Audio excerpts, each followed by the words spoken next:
Chapter 19.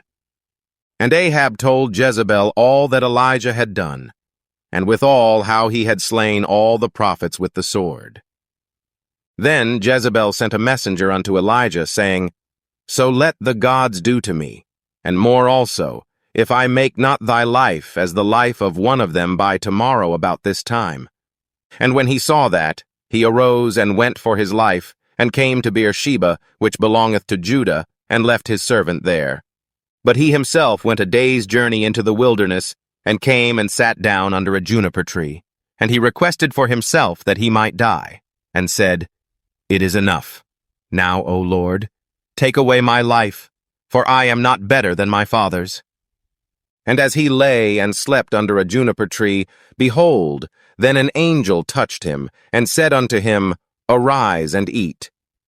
And he looked, and behold, there was a cake baken on the coals, and a cruse of water at his head. And he did eat and drink, and laid him down again. And the angel of the Lord came again the second time, and touched him, and said, Arise and eat, because the journey is too great for thee. And he arose, and did eat and drink, and went in the strength of that meat 40 days and 40 nights unto Horeb, the mount of God. And he came thither unto a cave, and lodged there. And behold, the word of the Lord came to him. And he said unto him, What doest thou here, Elijah? And he said, I have been very jealous for the Lord God of hosts. For the children of Israel have forsaken thy covenant, thrown down thine altars, and slain thy prophets with the sword. And I, even I only, am left, and they seek my life to take it away. And he said, Go forth, and stand upon the mount before the Lord.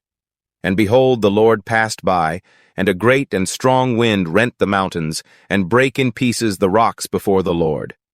But the Lord was not in the wind, and after the wind an earthquake. But the Lord was not in the earthquake. And after the earthquake a fire, but the Lord was not in the fire, and after the fire a still small voice. And it was so, when Elijah heard it, that he wrapped his face in his mantle, and went out, and stood in the entering in of the cave. And behold, there came a voice unto him, and said, What doest thou here, Elijah? And he said, I have been very jealous for the Lord God of hosts, because the children of Israel have forsaken thy covenant, thrown down thine altars, and slain thy prophets with the sword. And I, even I only, am left, and they seek my life to take it away. And the Lord said unto him, Go, return on thy way to the wilderness of Damascus. And when thou comest, anoint Hazael to be king over Syria. And Jehu the son of Nimshi shalt thou anoint to be king over Israel.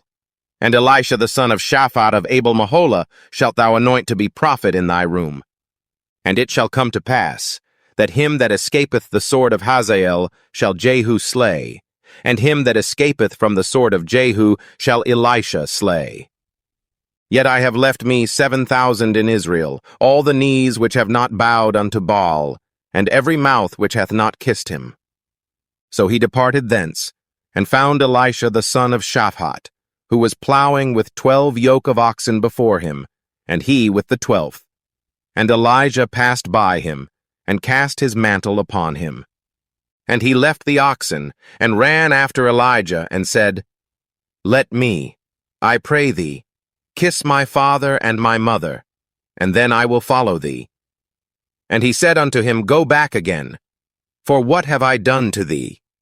And he returned back from him, and took a yoke of oxen, and slew them, and boiled their flesh with the instruments of the oxen, and gave unto the people, and they did eat.